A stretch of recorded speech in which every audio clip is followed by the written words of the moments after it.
Good evening, everyone. We'd like to welcome you to our meeting tonight. As we start, we are missing our president, Mrs. Hernandez, due to a death in the family, and then another family emergency for Ms. Paez. So we'll keep them in our thoughts as they are taking care of their families. Could we have a roll call, please? Yes, ma'am. Mr. Orozco? Present. Mrs. Cameron? Present. Mr. Crowe, present. We do have a quorum. Okay. Could we stand for the Pledge of Allegiance? I pledge allegiance to the flag of the United States of America and to the republic for which it stands, one nation, under God, indivisible, with liberty and justice for all. I salute the flag of the state of Mexico, the sea symbol of perfect friendship among united cultures. Thank you.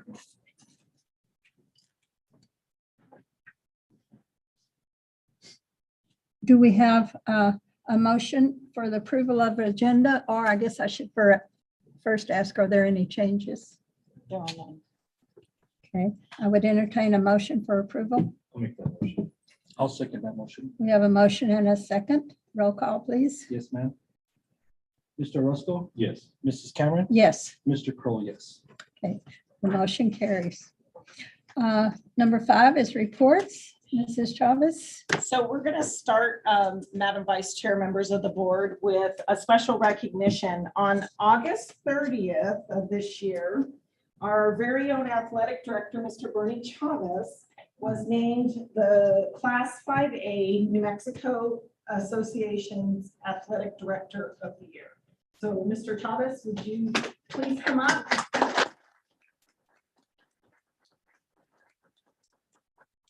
Has just a certificate on the 26th of this month. Yes. He's going to be recognized at the state association, and we just really want to thank him because how many activities do we have in sports do we have now?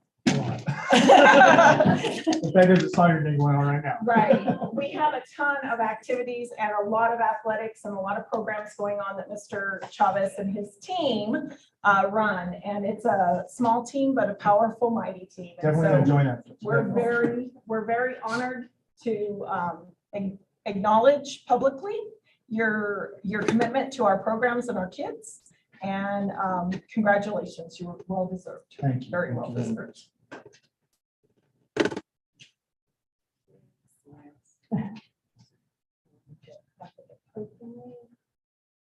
Perfect. Thank you guys. Thank you. so much.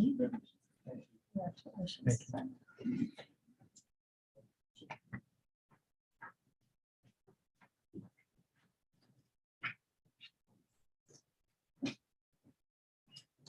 Okay, the next one is our Deming High School Student Council. Yes. If they would like to join us. Yeah. Good evening, members of the board and Superintendent Chavez. I'm Melissa Chavez, junior class president. I'm Malcolm Miller, the junior class secretary. I'm Julie Rodriguez, the junior class historian. Our student council has started fundraisers. The first fundraising we have done so far was sock shirts at the duck races.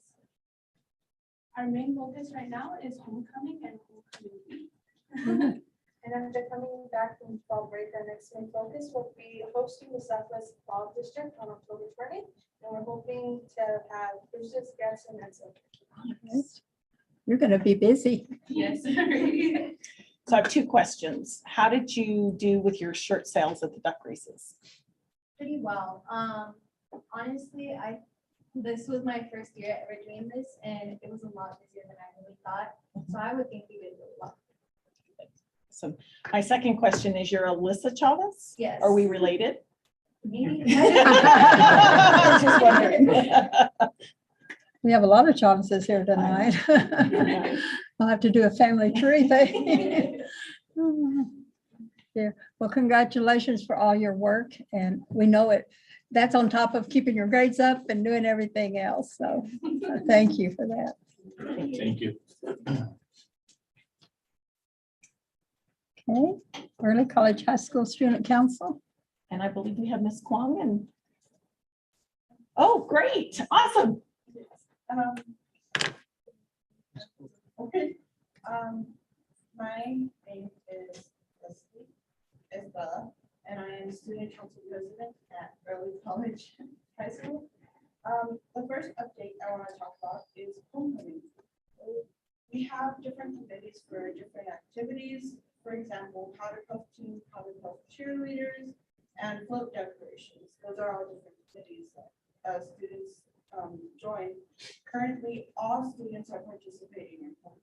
So in each committee, every student will be doing something to help in preparation for homecoming. We'll have our own powder puff game on Wednesday, September 28th.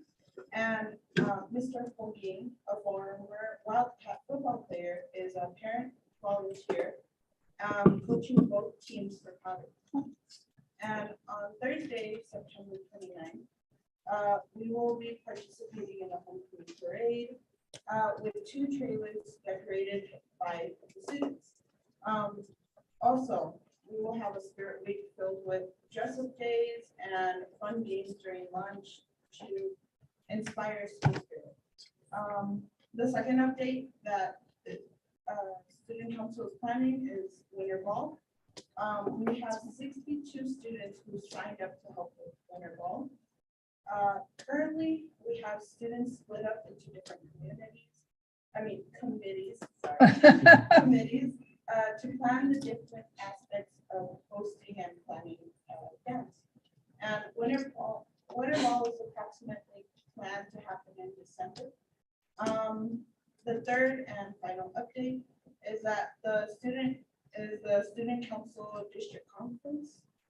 Student council is sending students to the district conference, which will be held at the high school district. And we hope to network with other student councils to grow as leaders. We have 16 students signed up to go, and currently we're preparing our roll call to show off our skills. Thank you. Are there any questions? No, I'm just tired listening to all of it. I don't think I can make that all the way. I have one. What time is the parade, the homecoming parade? On Thursday, you said the 29th? I think it's Thursday at 7. It's 6 o'clock. 6 o'clock. Downtown? So we can watch for them. I believe like powder puffs at like 6:30 after. There is actually an email sent out this morning and I'll be sending out reminders throughout the district. Great. Very good. Well, thank you very much. Thank you. We look forward to maybe participating in some of that by being spectators. I started to say spectacular.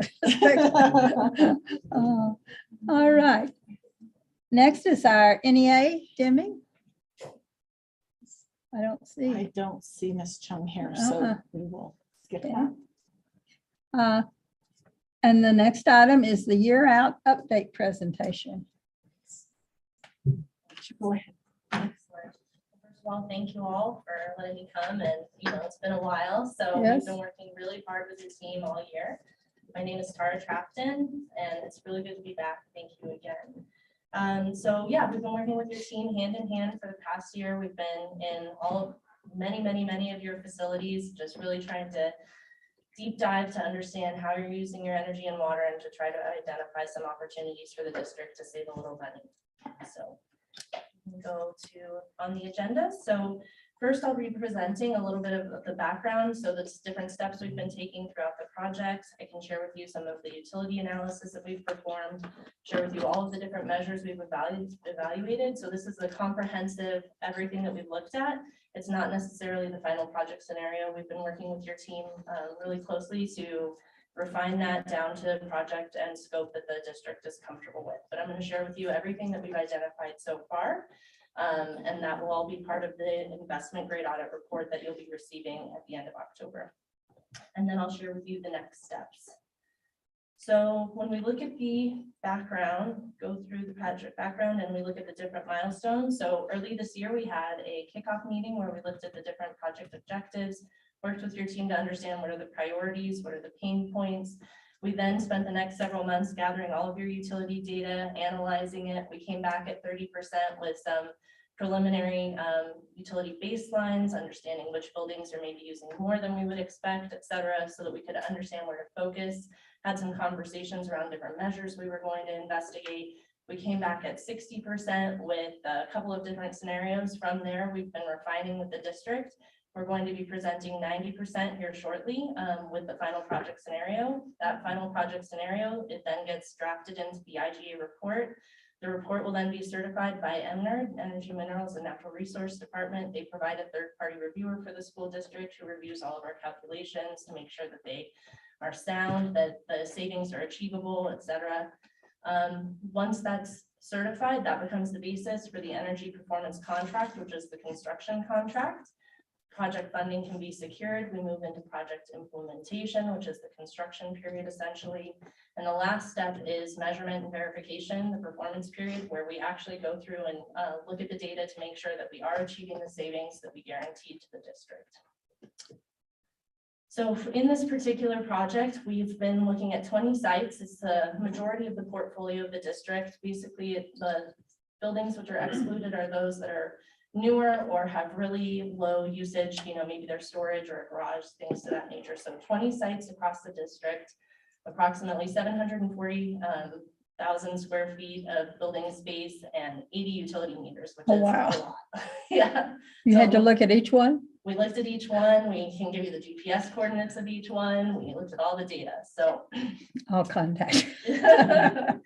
so for the utility bills collected and analyzed, so for 80 meters, 3 years of utility data, we use that to establish the baseline, which is sort of an average. It's an understanding of how the district is using this, your energy and water on average. We're still investigating one opportunity for a rate change for the district to move to a more favorable rate with one of your utility providers. That's still in the works. And we'll of course provide feedback on that as that gets finalized. But we've completed the inventories and audits for your lighting. So 13,000 fixtures counted, what kind of bulbs are in there, et cetera. HVAC system, same thing, went through, assessed the condition and the age of all of your HVAC systems. Water fixtures, building envelope, plug loads.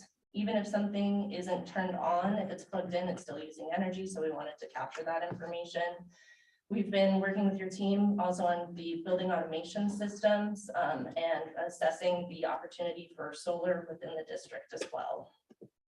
So a lot of work has been happening. So if we look at your utility baseline, what we can see here is first we take all of that data, we put it into a common unit of measure, which is kBTUs per year, so that you can, essentially create a comprehensive understanding of the energy used for the district.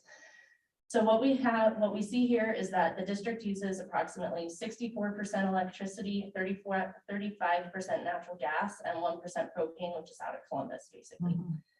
If we look at what you're paying for your energy, you see a much different story, which is that the cost to the district is 88% electricity. So what that tells us when we're going into your buildings and we're looking at opportunities to save you money is that we need to be really prioritizing electricity savings. So that's the main takeaway from those. When we look at the different measures that we've explored, again, the first one is LED lighting. The scope of work that we've identified as being an opportunity for energy savings in the district would be to replace about 6,700 fixtures with LED fixtures. It would reduce your lighting power density by about 55 or 60%, which just, again, saves you on your electricity bills. For your building envelope, so this is when we look at your doors and windows, these are cracks and gaps. If there's a penetration with pipe coming out of the building, same thing. If you can imagine a 10 by 10 hole in the side of one of your buildings, that's the total of the amount of building envelope we would want to seal and prevent, that conditioned, heated or cooled air from being leaked out into the atmosphere. If we look at plug loads, so again, whether or not you're using some of these devices, if they're plugged into the wall, they're consuming electricity. So we've identified 146 opportunities to install addressable and programmable thermostats. And what this would do is essentially when the building is not occupied, it would cut the power to the device. Okay. Again, saving you on energy. high efficiency, low voltage transformers. So if you've ever walked into a mechanical room and felt the heat and heard the noise, that's an old transformer, and those are both indicators of a lack of efficiency. So we've identified 4 opportunities to replace those with higher efficiency transformers for the district. Water conservation, again, going in, tallying all of the fixtures that you have across the district. If you look at the scope of work, you can see how it all breaks down. But there's an opportunity for the district to save about 1 million gallons of water annually. HVAC, so there are, of course, energy savings associated with replacing older units with newer ones, but this is done more out of this proposal, and this option is done more out of a need. It's a necessity for the district. These are aging systems. They're starting to cause problems for your team. And so what we did is we did identify, quantify, document the condition of these. It's a more capital intensive measure. It's not going to pay for itself. So these are things that, again, we're going to include in the report, and that's maybe a future project for the district. BAS optimization, so your building automation system, basically it controls when your heating and cooling kicks on, and we want to make sure that we're not trying to heat or cool your buildings when folks aren't using them. So we've been in discussions with your team and with your building optimization or your building automation system provider to make sure that we are aligning the schedule for your heating and cooling with the actual times when folks are in the building. So just trying to optimize that, again, identify every possible opportunity for energy savings. Renewable energy. So we analyzed 22 configurations of solar arrays at 17 locations, 17 locations, not 20, which is the total number of sites, because some utility rates just aren't favorable for solar. It just financially, it's not going to make sense. And 22 configurations, because in some instances, we looked at rooftop, maybe the roof wasn't in great condition. Now we had to look at a carport or ground mount, et cetera. So just a lot of different analysis around solar. Additionally, you guys have a contract with P&M for Solar Direct.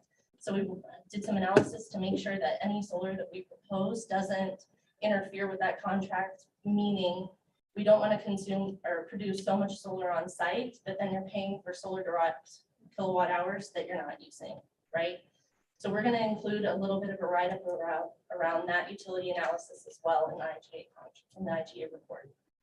And the last thing to mention is that I don't know if you're familiar with the Inflation Reduction Act, but there's provisions in there potentially for tax exempt entities to get a credit back on any solar project that you implement.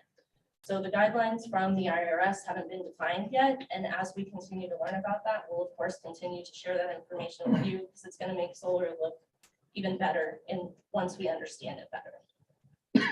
So again, if we propose solar on a roof, we want to make sure that the condition of the roof can support that, because you don't want to have a roof that has to be replaced halfway through the life of the solar array.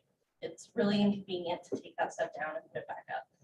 So we did assess the condition of Bell and Memorial Elementary School. So Bell Elementary would need a full re-roof, and Memorial Elementary would need resurfacing.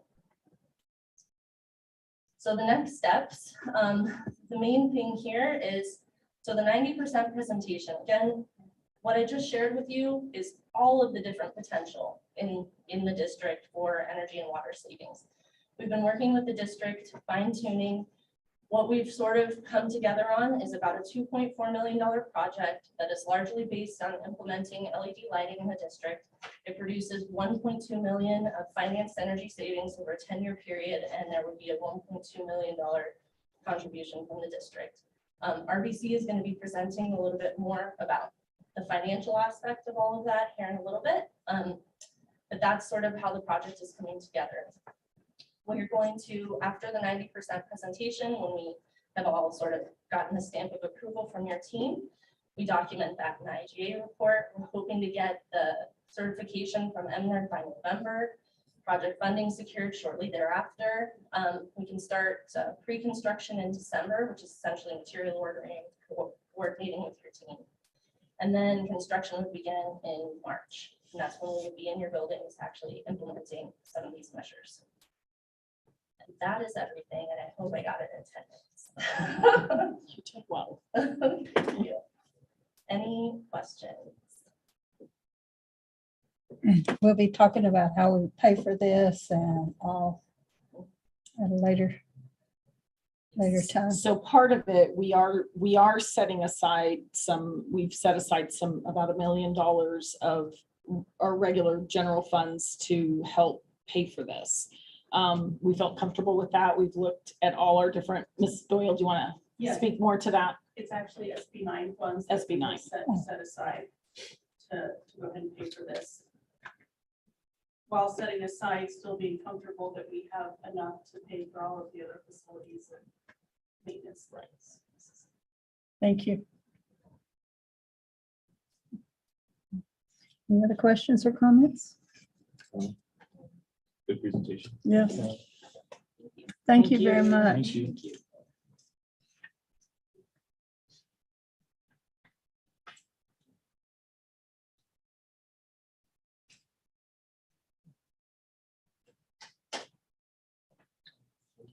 Next one is our I forgot what I'm doing here. You're fine. Presentation by Summer Bunton. So Madam Vice President, members of the board, before Summer comes up and shares with us the class, I did ask her to just present publicly. We don't normally bring courses for approval. That's why it's a report. But several years ago, there was a hunter safety course offered in our schools through the after-school program paid for by the wildlife department. And she'd like to bring it back, and we support it.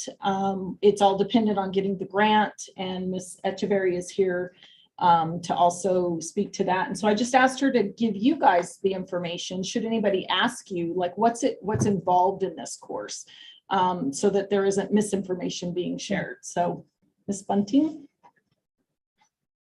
thank you for being here too. Appreciate it. I'm Summer Bunting, and as I grew up in a hunting family, firearm safety is very important. And I think it would benefit our students to know that safety. And so what this course is, it's free for students 10 to 18 years of age. The hunter safety program is provided to our students free of charge. And I also get the training for free as well. And everything pretty much is provided. All we have to provide is computers, which we already have. And it's exclusively online, so there will be no firearms in the building. That's pretty much it. I don't know if you guys have any grant Or questions. questions related to it. Yep. Hunter safety is still required for putting in for hunting, correct? Yes, So it that's absolutely a is. good component as well. Yeah, and it still is state statute that they would have to have the certification, and they would receive the certification after the class. The class for 6th to 8th graders, because we're looking at doing this at Red Mountain Middle School, would be about a 16-hour course, is about how long it would take to go through all of the curriculum. And so we might be able, depending when the grant comes out, I've been in contact with Jennifer Morgan with the New Mexico Game and Fish Department. And they're expecting to have it finalized soon and opening up. So the max award is $3,500, and it basically covers your salary for teaching. So it'd be her hourly wage for teaching the classes, what it covers, and sort of reimbursement. So we would probably be able to maybe do 2 of the classes in the time, just depending on when we got the grant award, we'd be able to do like 2 different classes. And so it's hopefully going to be open in the next month or so, and then it's a reimbursement. So we just turn in everything after the course with the hours and how many students and the wages that we paid out, and they'll send us the check back. Now, are these classes held after school? It would be after school, during the after school program, which Red Mountain Middle School is planning to do after schools program for 4 days out of the week. So the only day they're not running is on Friday. But you gauge the kids to kind of see what kind of response as far as who's interested. I haven't yet, but I will as soon as it kind of gets rolling. But I do know whenever my mom did it a couple years ago, she had pretty good turnout, so. So with hunter safety, I have to remember, because I know our boys went through it. There wasn't, huh? I went through Yeah. it. I remember. Well, But unfortunately. it was live. ammo Unfortunately, back she's then. the same age as my older boy, so you Back know. then, they used to, give examples and you could play with the, not play with the part, but you know. You learned the part. You know the parts Yeah, and they- stuff, but how does that gonna work with? the Yeah, online that's- thing? I'm just curious. That was my question. It's video, huh? Yeah. This video interaction. So unfortunately, there is not that hands-on, but they do offer some of those hands-on as well through the department, and they'll do it free for if they want to go. But they really went to the online courses during COVID. And they have found that they can hit more of the school demographic with that just because of the firearms component. Yeah. So it's like your hunter safety course, and then if that'll be done within the school, however program, is this after school program? Yes. Mhm. And then if someone wants to go on, Yeah, if they want to get more hands-on, they can do it through another training okay, that would be different because ours has no hands-on, it's all and online. yeah, that would be off campus somewhere Yeah, for off someone. campus, and it would probably be somewhere else. I think they have some in Silver, I think they have some in Cruces. They have done it here before. I Yeah, know. Yeah, But this would be completely online Okay. for the program. And so we would just be utilizing a computer lab to hold or making sure that they're bringing their computers during the time. mhm. Any other questions, Mr. Rusko? Oh, I think it's a Great great idea. It's a great idea. Great idea. Thank you. Thank you very Thank much. you. again. Thank both. you. Appreciate you. All right. We are now to item 6, our consent agenda.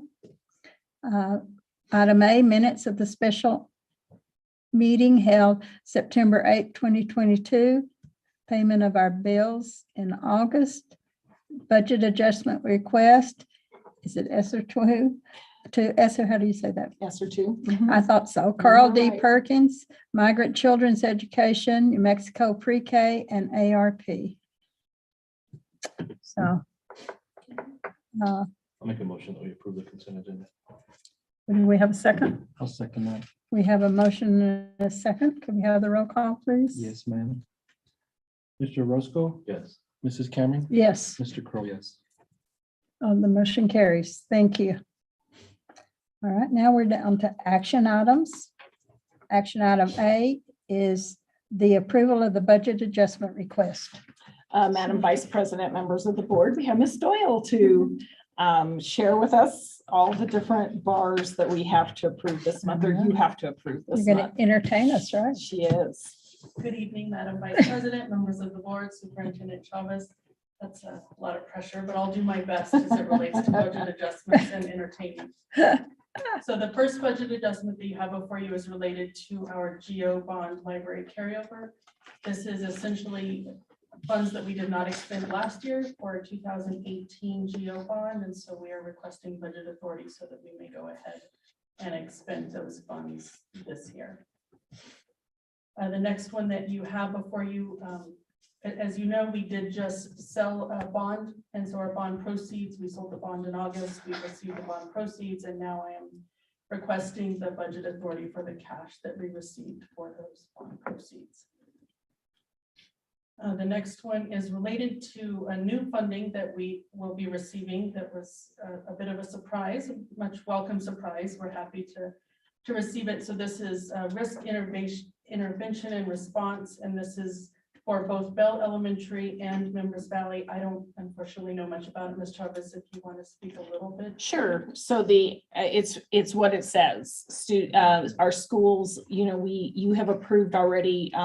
Ruben S. Torres receives a family income index award, and that is to support at-risk students, and that they were the highest in the district in terms of at-risk.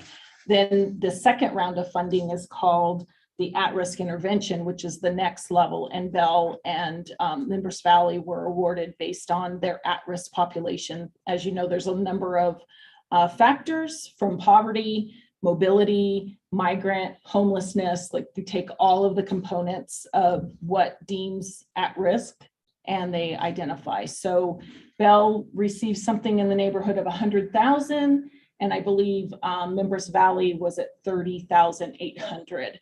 And both schools are, I mean, Members Valley, for example, is doing a lot of experiences. They serve an at-risk high school population. So they're going to give them exposure to CTE programs that are not here, but in other places. They have take them to experiences like Carlsbad Caverns and do some science background, just expose them to things that they might not normally have access to.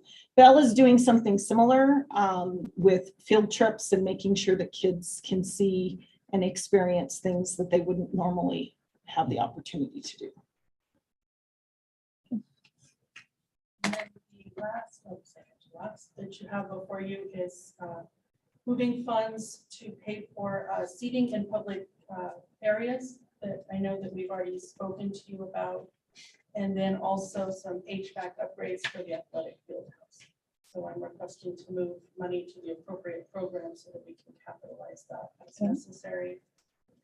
And then for our NM pre-K, the transportation cost was more than we had anticipated. So I'm requesting to move funds to the appropriate transportation to and from function. Is that because of gas and all going up, or is it because of more students? I believe it's probably a combination. Combination. Yes. Okay. And those are the ones under this. Yes, ma'am. Okay, any questions, comments on the budget adjustment request presented? Do you have anything to add, Ms.? Just that you approve it. Okay, then I would entertain a motion to approve the budget adjustment request presented to us tonight. I'll make a motion on the budget adjustment request. Thank you, Mr. Crowe. Do I have a second? Okay. And Mr. Roscoe, second. Roll call, please. Yes, ma'am. Mr. Orozco, Yes. Mrs. Cameron. Yes, Mr. Crowe, yes. thank you. The motion passes. Thank you. Oh, you're, Thank you. you sneaked out of there. You'll see me again. Okay.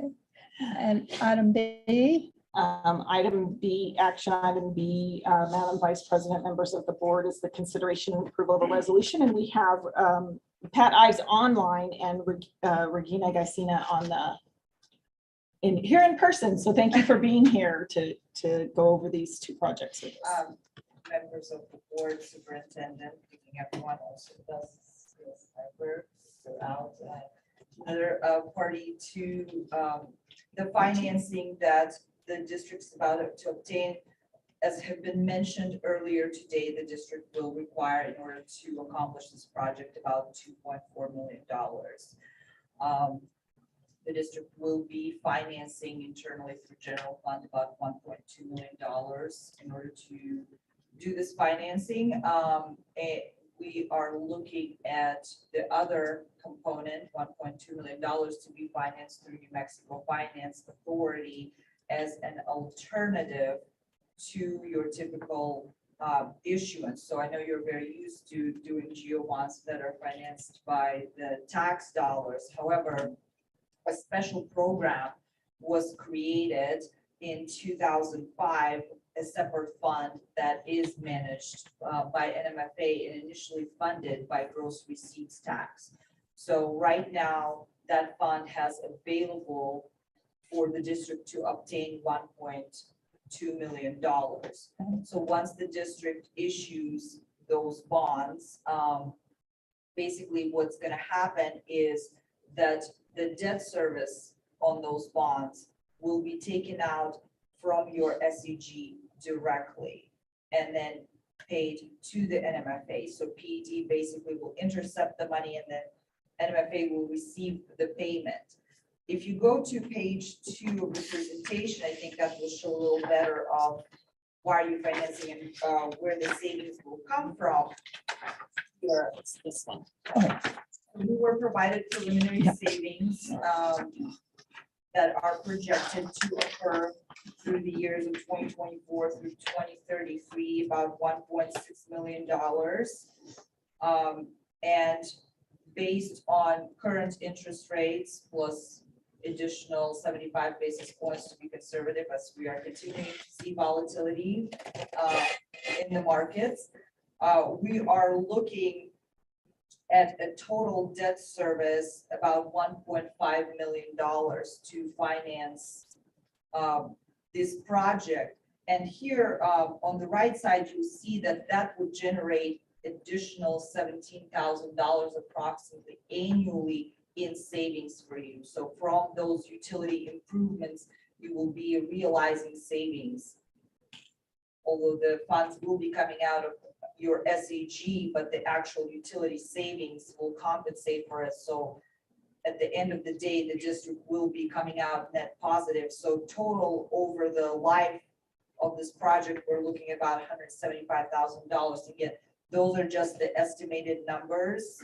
And they will be revised as we are working with your team to further refine the numbers. So right now we are planning to go to New Mexico Finance Authority either to their October or possibly November meeting to finalize the terms, and from there on going into the closing with funds available to the district November or December, just depending on how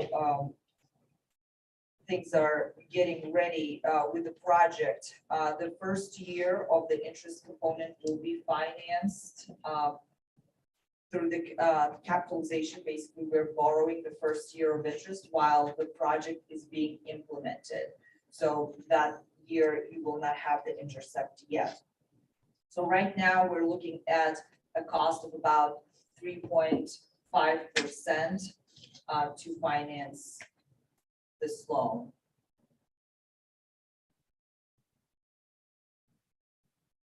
That would be happy to stand for any questions, and I know we have your legal counsel as well. The resolutions basically allow us to present the loan to New Mexico Finance Authority and their board for consideration and approval. That's the program that has been in place, and other school districts have utilized New Mexico Finance Authority basically as a lender. It provides a better savings for you to borrow through them versus trying to finance this, for example, through public markets as you do for your GO bonds. Any questions? Is there a chance that that interest rate's gonna go up in the next couple months with what they're talking about? Well, we are building in a $75 cushion to the existing rates to give you kind of a more closer estimate of what that would look like. And yes, volatility has been. So that interest rate's not locked, it's volatile.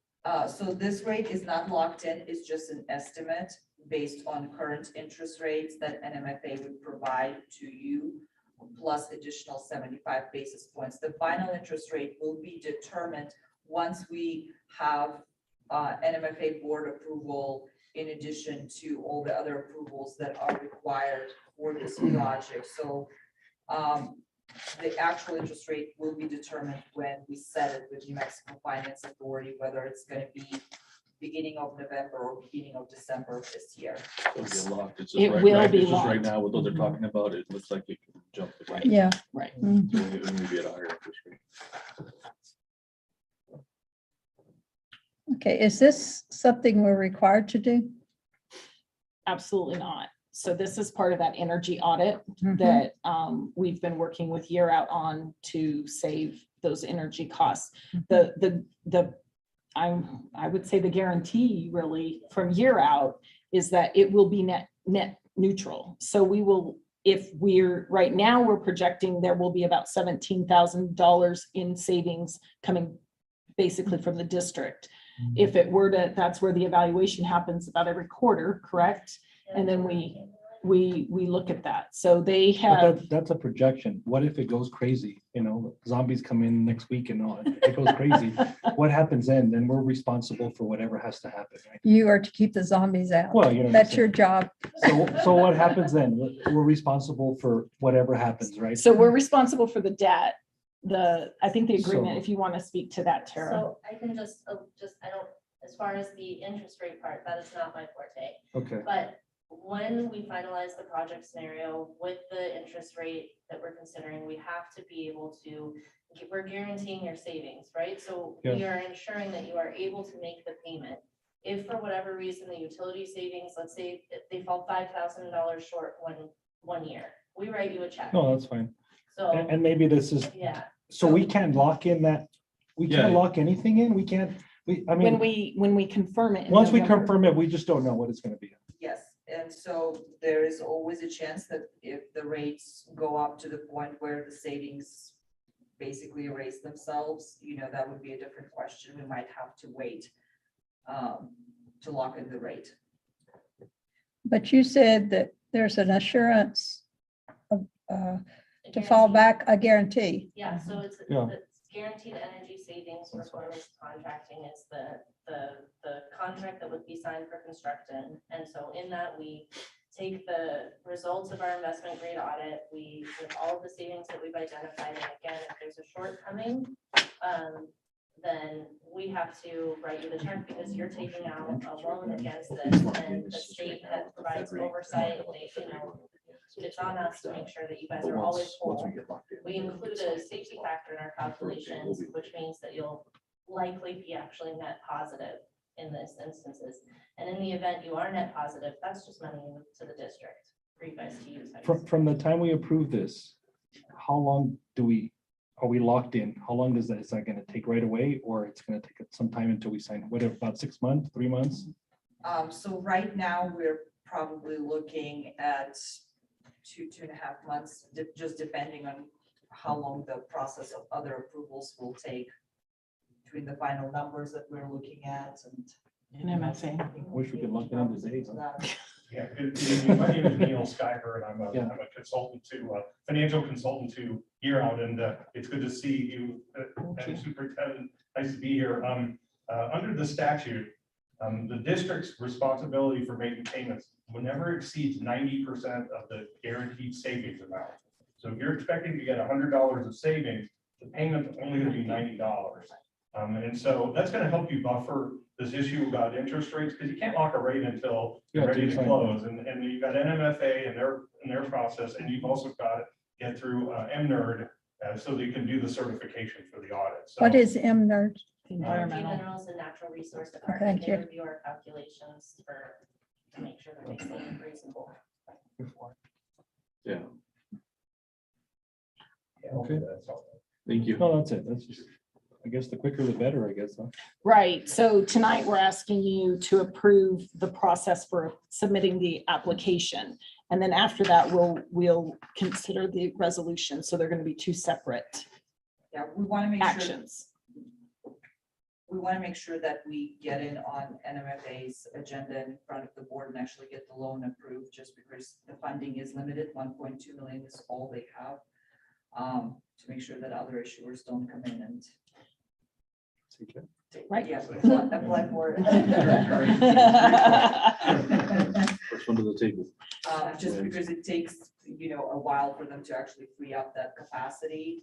And sometimes that capacity can only be, $300,000-$400,000. So right now the capacity is much larger. So we want to take the kind of that into consideration as well. And that's why we are approving the resolutions at this board meeting to make sure that NMFA is aware that we are applying for the loan and kind of things are moving forward on our end.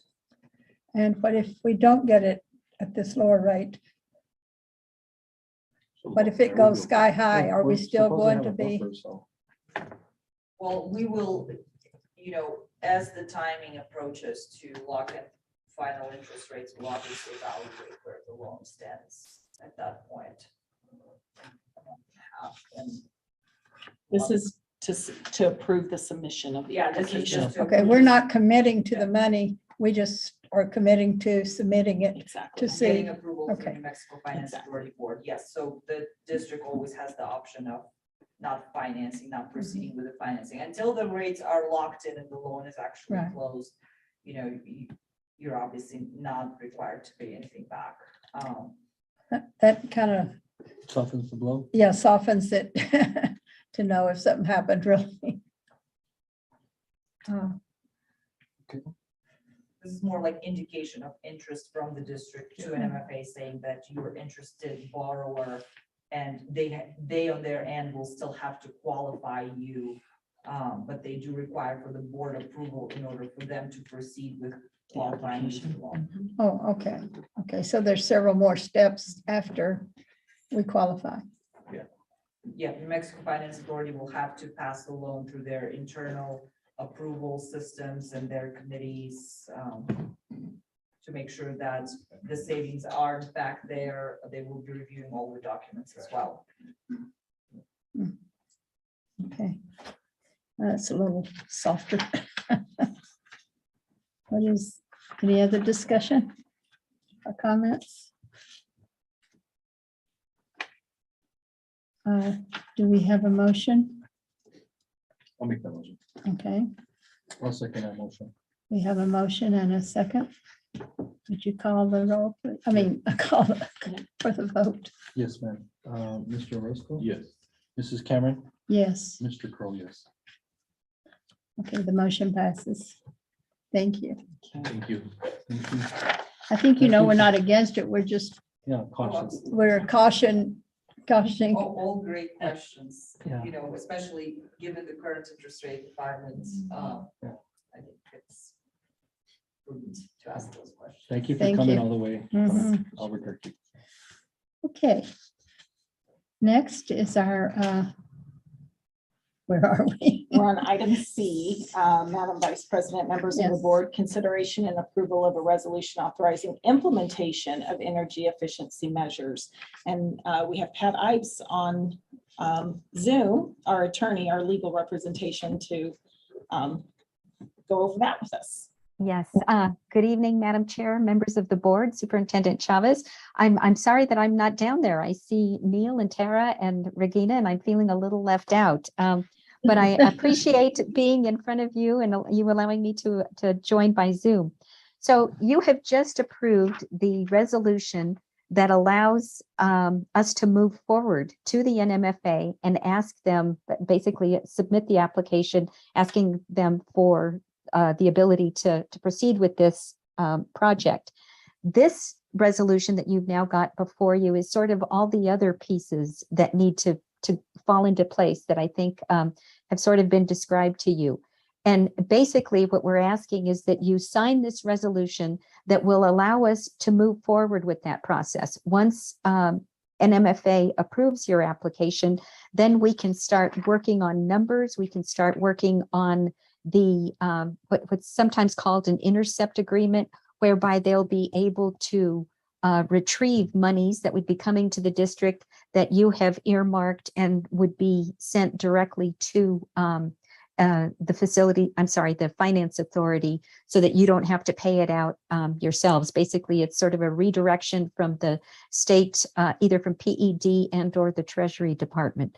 So it's basically an authorizing resolution that just says, yes, we authorize you to move forward and proceed to take the next steps. And basically, you're also approving whatever steps have been taken so far that aren't inconsistent with anything that you want to do. So that's kind of it in a nutshell. Any questions?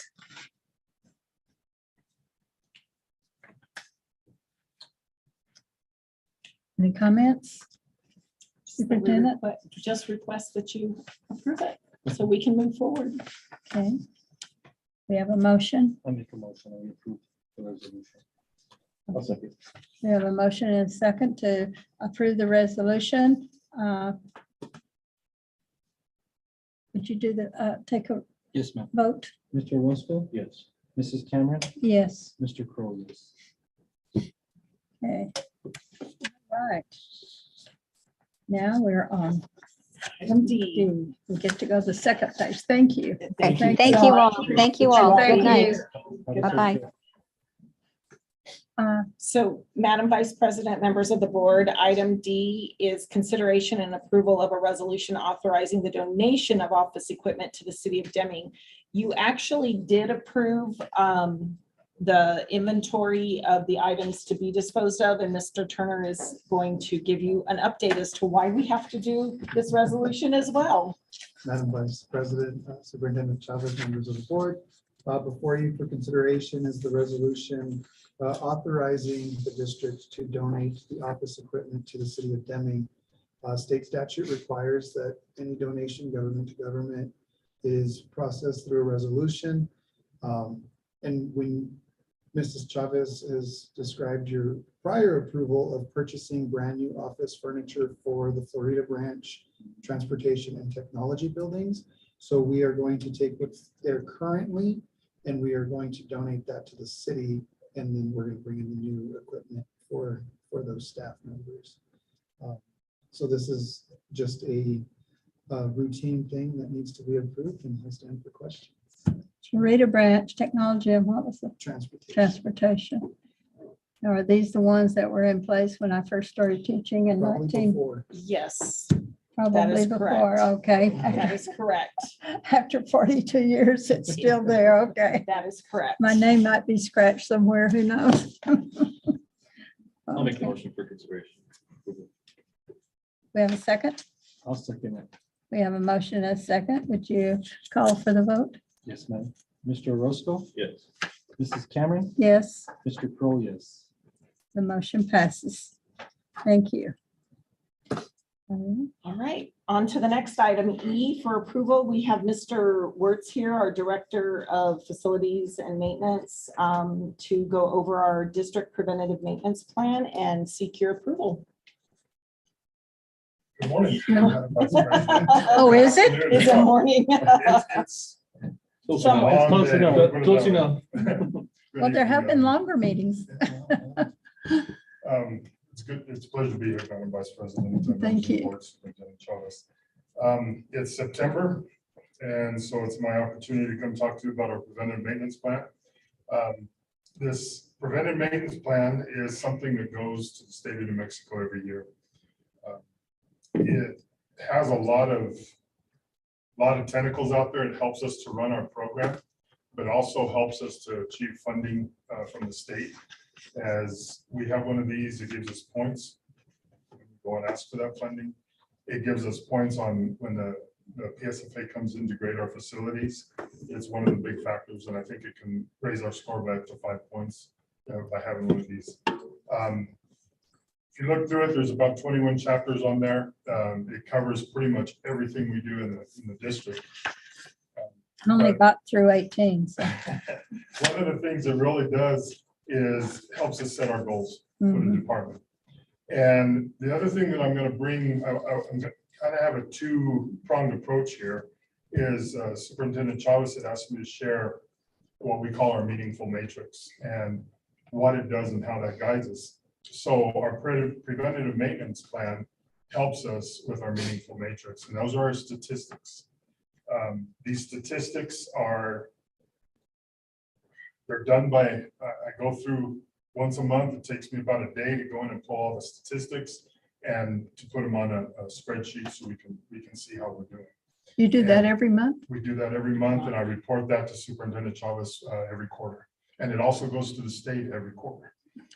So that they can see how we're doing, and that's how they gauge how we're doing. I didn't know that. So it's pretty in-depth. Did they get all copies of this? Or, yeah, so that's this thing that we're looking at. We got it right here. If you look through that, some of the things that we look at is we look at our work order completion rate. So it'll tell you month by month how many work orders were submitted and how many work orders are completed.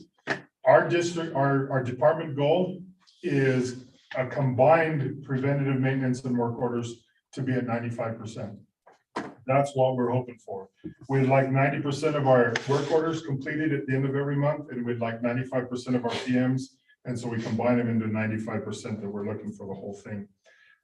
Some months we fall short, and you're going to see some months on there that we exceeded 100%. And how did that happen? Well, it's because the month before we fell short.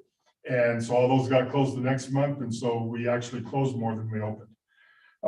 And you can see, it also tracks how much the labor was for the work orders for a month, how much the materials were, and how much we spend every month. Now, I'm gonna just kind of bracket that a little bit by telling you that we are falling short, and it's something we are really focusing on this year of collecting in the work orders every dollar we spend.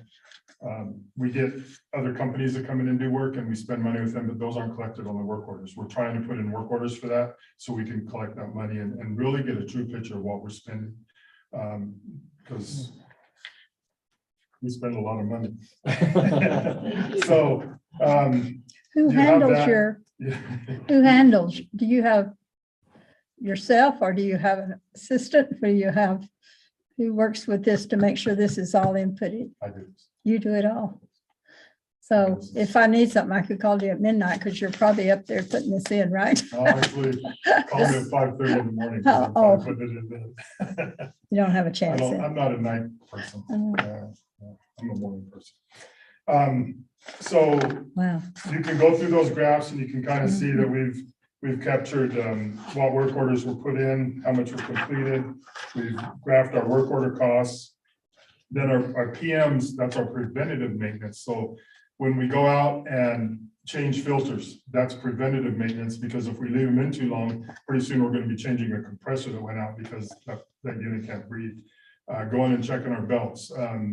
We get up on every roof once a quarter and make sure that the dirt and debris is cleaned off. There's no holes. All that's preventative maintenance. And so when you look at your preventive maintenance costs, you're going to usually see that our labor is very disproportional to our materials.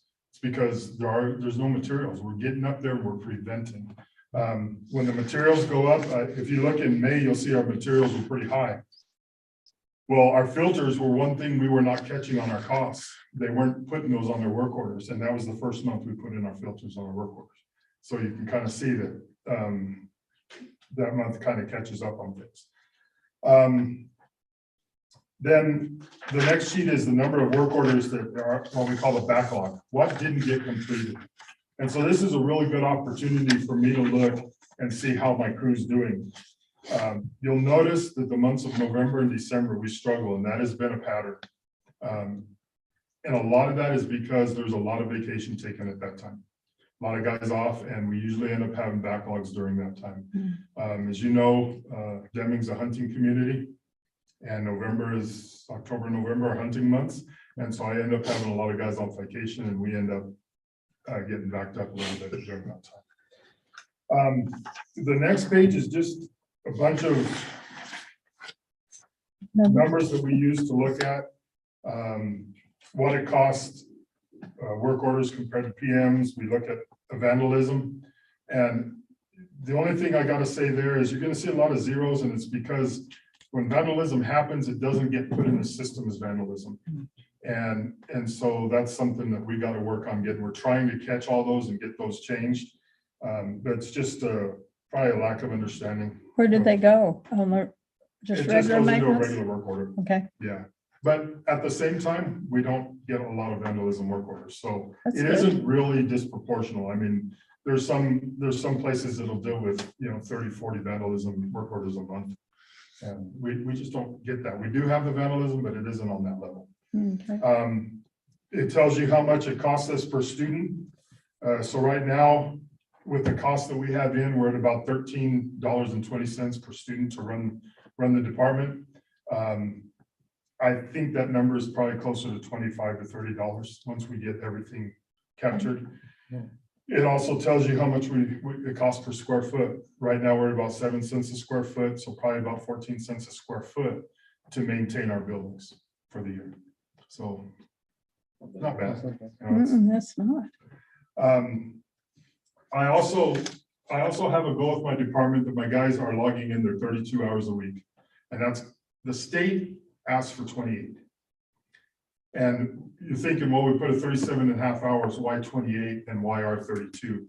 Well, you got to take into consideration all the time off, any sick days, all the little things that happen. Plus, you're not working a full 35, and I don't know that there's anybody in the district, if you put in 35 and a half hours, is actually physically working that 35 or 37 and a half hours. There's always the times to go to the bathroom, the breaks, there's just a lot to account for. And so we've set a department goal of 32, and there kind of highlights some of the guys who have made it and some who haven't. Last year, we averaged 30.6, which is over what the state is asking, but it was a little shy of what we were asking. So that's something we're working on, and we're working individually with those. And a lot of it is just failure. They're out there doing the work, they're just failing to capture it. So there's two graphs that kind of show by individual what they're achieving, and then by department what we're achieving by month. We also track fuel consumption, and that's something that has been very volatile this year. That fuel consumption was way up, and it was kind of interesting because as we were putting all this information in, our entries were down, but our consumption was up. So that's just because of the rising fuel costs. The guys were trying to conserve as much as possible. And here again, you have a graph kind of showing what each individual does. And we track the number of days it takes each technician to complete their work orders. We were originally asking that they complete within 3 days. We've moved that to 7 days when we started involving the principals and directors in the approval process, because we knew it might take 1 to 3 days for them to get their work orders approved. Most of our sites are really good and are averaging under 2 days, 1 to 2 days. We do have a couple that are extended. And we're even starting to track a little bit on that this year to kind of get some basis, but you will see some anomalies in here. I do have some guys that when they get on work orders, it may be a 3 or 4 month work order. Right now, we're remodeling a bathroom at the annex, and that's probably going to be a 4-month project. And so if they don't remind us to get work orders put in for them every week, they may end up with a month on one work order. And so their days may be a lot longer. Okay. And then we got that graph. We also graph what percentage they complete every month. So that kind of goes back to our goals. Who's completing what every month, and you're going to see most of the guys are really completing where they need to be. The other things that we look at by request. Can I ask you a question? I'm Yes, sorry, go I ahead. don't mean to interrupt. All right, all right. A lot of the work order completion, this is by the week or by the year? By the month. By the month. So it may be, some seems lower because of the, what it is that they're working Yeah, on. I mean, you may be low because there's just circumstances where they may, one of the biggest problems is they've gone and done the work, but they haven't closed the work orders out. Oh, okay. And I've been working with one individual especially on that, and we're trying to get, as you clean out that, I've told them, as you finish out those projects, you come in and sit down for the last 30 minutes of the day and get it. And they got to get their work hours in, they got to get their materials in, they got to put what they did. It's kind of an extensive thing for them to do. And if they complete 3 or 4 work orders, it may take them 30 minutes to fill that out. So come in and finish your day off, fill out your work orders and close them. Some of them get lazy and don't do that. And so then you might see, for instance, the 30th is on a Friday and they don't close everything out till Monday. Well, now that goes on the next month. Okay. So if you look at the year average, you can kind of see what they average over there on the right. And that's more indicative. I look more at a quarter instead of at a year instead of by month. Okay. That's pretty good though, 94%. So the last couple of pages, Mrs. Doyle had asked if we could start relating how much we're spending at every site. And so we went in and started breaking down our labor and our material expenditures by site, as well as custodial supplies by site. So these last like 6 pages, that's what that's going to be. And that's the report that goes to her so that they can do their bookkeeping and break everything out. I don't understand what they do there. I just give them that. Go from there. But it does give us an opportunity to really see where we're putting our resources. And the one that's been eye-opening to us is the last one, that's the custodians. We're able to see who's really using the custodial supplies and why. And, you know, one of our questions was, Columbus is using the same amount of custodial supplies as the high school. And we're really questioning that, but Columbus is also our cleanest school in the district. So there might be a correlation there, and we maybe work on, we may have to kind of find that happy medium. But this is what we report, this is what we do. Do you have any questions on that I can clarify? You're talking about school sites whenever they're submitting requests. Correct. There's a delay there, sometimes a day or two, or the process. I'm gonna say 95% of our schools are getting it done within a day, which is exactly what we need. I've been tracking for the last 2 months, and I was surprised. And the reason why we're tracking is because we're feeling like they weren't coming in fast enough. I do have 2 that we need to work with. They're averaging about 15 days to get theirs done. So the problem therein lies is if you get a backed up toilet, that toilet's backed up for 15 days. And we don't get over there and get it done. And we've had actually some issues because of that. So, you know, I really appreciate the ones that have really gotten on and done what they've done. They actually get them faster than what I was anticipating. Oh, yeah, especially in the land of where we're at now, because I mean, everything's supply wise is either back ordered or takes 2 more weeks. So that 15-day turnaround is now 30 days before you can get some. Yeah, there's some, and that's one thing, you know, and that has led to some of our work order completion delays is compressors for our HVAC units are sometimes 4 months out. And, you know, we've been really lucky that we haven't had to really displace many people. You know, we had problems out at RST with the geothermal going down, and I think we were able to get that fixed in like a week and a half, and we were able to keep the building pretty much running. I don't know that it was great, but it was comfortable enough for them to keep having classes. And so there are a lot of delays, and that leads to some of the lag times. How does this compare to COVID last year when we were closed, or when we were trying to? Well, the work orders were down. But lots of work to do. Yeah. No, I don't mean that. No, we put a lot of our resources into getting ahead of the curve. We put a lot of our resources into getting the supplies we needed. We've been through 2 toilet paper crises, and we've never run out of toilet paper. Trash bags, same thing. I mean, we're still struggling with trash bags. It's about 4 months to get our trash bag orders. Wow. And so we're trying to stay 4 months ahead of it. We got ahead of all the sanitizer with what we could get. It wasn't the best, but it's what we could get. And it allowed us to just keep running. So we put resources in different places. A lot of the schools, we told PSFA the other day that we put a lot of lipstick on pigs by painting and really kind of making them look better during COVID. The work orders are still there, whether there's somebody at the site to put them in or not. We put them in, and we get them doing what they do. You know, weeds still grew over COVID, grass still grew. Really, nothing stopped for us. Right. There's just a little less wear and tear on the buildings. Thank you. It's very So- impressive, Mr. Rick. I'm gonna say that. Thank you so much for everything you do. And putting all this together is pretty impressive. We appreciate it. Thank you very much. You know, the PM plan is something that we look at quite a bit. If you were to get back into, I think it's like chapter 20, one of the requests we had this year by some districts was to tell us how much acreage we took care of in grass. And so that's something that we added into this PM plan, so we can just refer to it in the future.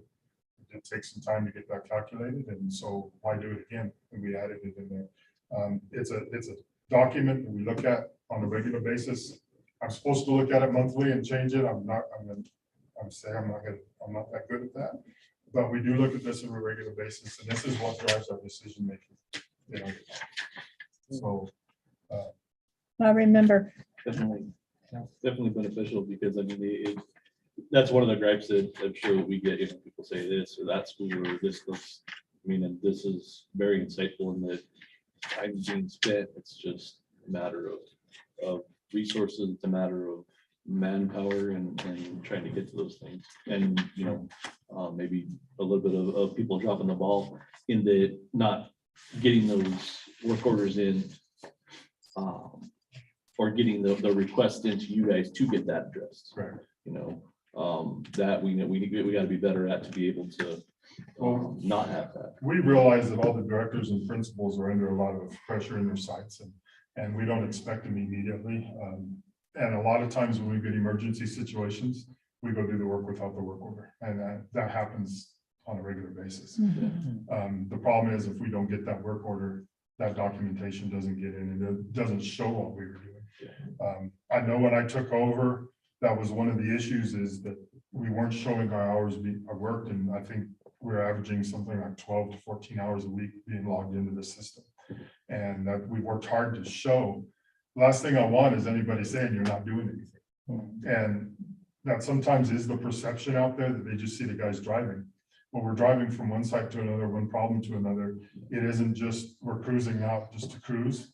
You know, that is something I monitor also. And they're out there doing the work for the most part. You get times like right now, the weeds have gotten the better of us. I mean, we are, I'm going to tell you, we're behind on the weeds, and it's rough. It seems like we spent 3 days on just the technology area, and I go back 2 weeks later and I got the guy and I said, what the heck did you do over there? You didn't cut anything. I was just joking with him. Yeah. But it just came back, and we just can't stay on top of them. Hopefully, I love the rain, but I hope it dries out.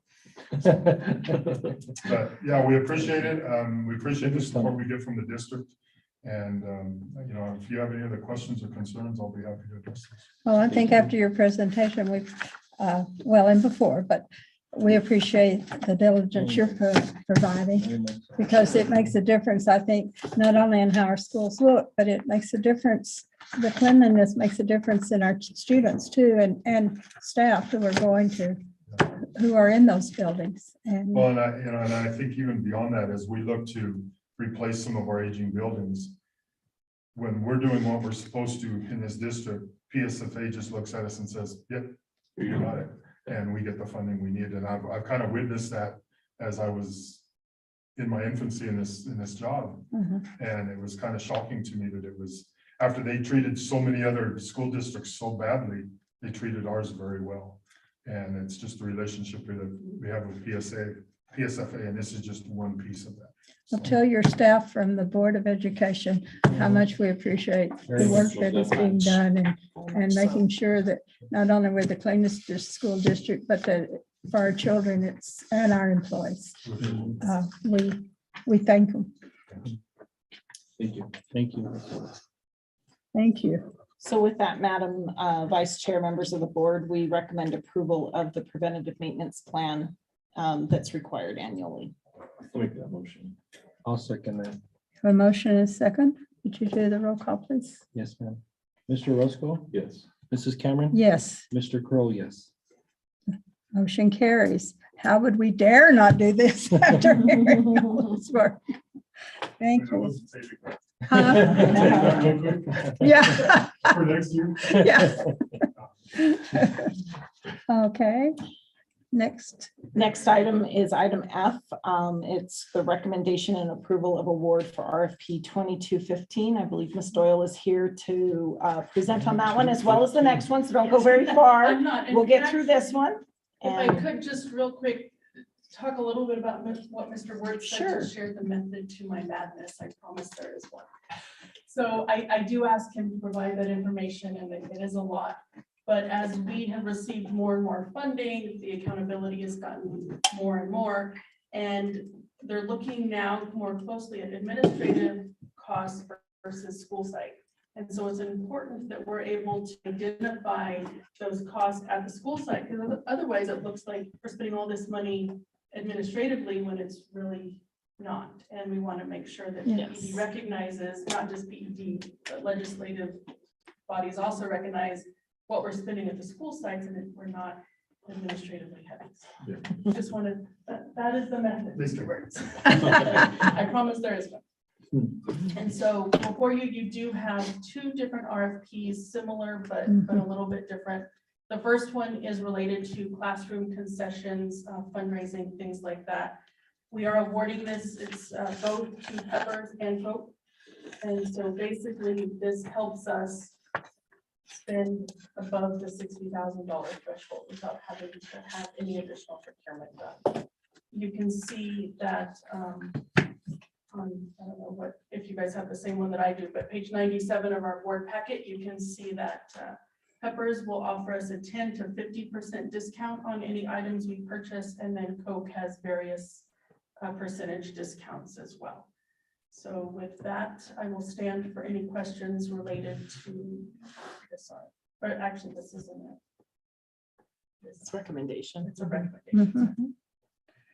I did not realize, I mean, I realized how generous our community is, but until you really see a lot of these facts, it just verifies the support we get from our, some, you know, of our, well, I think all of our businesses, but especially Peppers and Coca-Cola.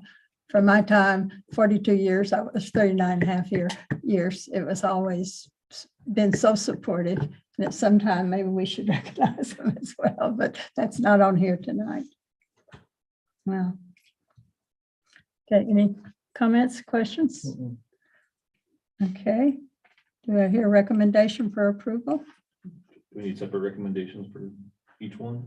Yes, don't we? Well, No, this for is the the same RFP, but this is all, this 22-15 is for the concessions, and it's for both Peppers and Coca-Cola. So the emotion can be for the whole thing. I'll make the motion, the recommendation of approval of the award for RFP 22-15. I'll second that. We have a motion and a second. Would you do the call for a vote? Yes, ma'am. Mr. Orozco? Yes. Mrs. Cameron? Yes. Mr. Kroll, yes. Okay, the motion carries. Thank you. And the other recommendation that we are making this evening is related to our vending. This is being awarded to Coca-Cola. This is primarily done so that we can meet the recommendations of USDA. So there's a lot of things that the student nutrition department does as far as smart snacks and things like that, where we have to turn off the machines during certain times. There's only certain snacks that can be sold within certain hours, things like that. So all of that information was actually in the RFP or the bid, and with that, Coca-Cola was the only one that submitted. They do provide us with some commissions based on those, and those are primarily used at the school sites for staff incentives and things like that. It's not a lot of money, but it's something that we can, you know, help provide our staff with things. So we like to be able to do that. But with that, I will stand for any questions related to the vending award. Any questions or comments? I do know that they have always been very supportive and helpful and generous to us Yes, ma'am. at all. And you like Diet Coke, so. that's good. Well, don't tell anyone, but I used to be a Dr. Pepper Oh, there you go. person, because in Texas, Dr. Pepper was the, I am still a Dr. Pepper person. yeah. Oh, well, good. We'll go have a Dr. Pepper together someday. Okay. All I right. make a motion, we approve RFP 2216. I'll second. We have a motion and a second. Did you call for the vote, please? Yes, ma'am. Mr. Orozco? Yes. Mrs. Cameron? Yes. Mr. Kroll, yes. Okay. Thank you. Thank you. Thank you. Thank you. So, Madam Vice Chair, members of the board, there's just a couple of updates under my reports. We've done all the action items. So I wanted to just let you know that we've only had one case of COVID in the last 14 days. Oh, good. Which is a huge improvement. And I know it's helping to keep people in our buildings, kids and staff. So that's good. And then the other, I wanted to let you all know that on Tuesday, we had a regional meeting for the public schools facility, that was facility, not PS, finance, PS. PSFA. And we had a really great showing. It was regional. So there were, the Socorro was here, Gadsden was here, Las Cruces was there, Hatch was there, Deming had a great showing and a lot of representation. Here It was here in in, this bill. it was at Smith School. We held it in the gym at Smith School. Okay. And the purpose of it was to discuss adequacy and when they fund adequacy. Mhm. And I think there was really good feedback and a great opportunity to share with PSFA, which they're the employees that deploy the recommendation of PSCOC, which is the council that approves how things are funded, what's funded, what is adequacy, and the procedures that they use. I wanted to put in a plug because Joe Guillen, your president, executive director of your association, is the chair council of PSCOC. And there is a lot of discussion around there is not adequacy when it comes to cafeterias, to, I want to say gyms, to what were some of the big highlights, special education, because they fund, when you go and get participation, they say adequacy is based on student enrollment. However, when you think about the common things you need a kitchen that's big enough to hold all the equipment, whether you have 100 kids or 5,000 kids. I mean, yes, you're going to have a bigger size at 5,000, but there's some things that they're not taking into consideration. And so it's going to be really important that the board speak up as well. And because it's the PSCOC that really holds the power, and our legislatures hold the power in how adequacy is funded when they consider schools. That was one of the big things I think that I took away, is that we need the school boards to be involved. We need us to be involved. We need to talk to our representatives. Can I ask I'm sorry. Absolutely, please.